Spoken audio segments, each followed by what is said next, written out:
My name is Davin Luce. I'm a first-year PhD student in the Department of Art History and Communication Studies here at McGill, and I started as an intern here during my undergraduate degree. So I got involved in the visual arts collection because I was looking for some hands-on real-world experience working with museum collections. So I sort of sought out a position looking at all the different options that McGill has to offer, and I was really lucky to find a position here. I studied Chinese art from the 10th to the 14th century. And so while the collection doesn't have any works from that period yet, working here was a great opportunity to sort of broaden my scope. You also get to learn a lot about the history of the university, but also of Montreal just through working with the artworks in the collection. So that was really really fulfilling for me.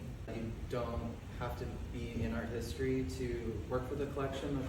The management team here really creates an open environment, a supportive environment for anybody to learn about art.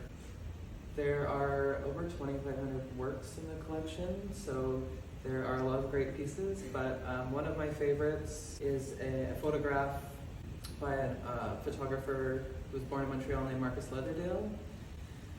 He is primarily known for his works in New York and later India in the 70s, 80s. The work is called Hooded Glance, and it's a black and white self-portrait of the artist, and he's wearing a mask.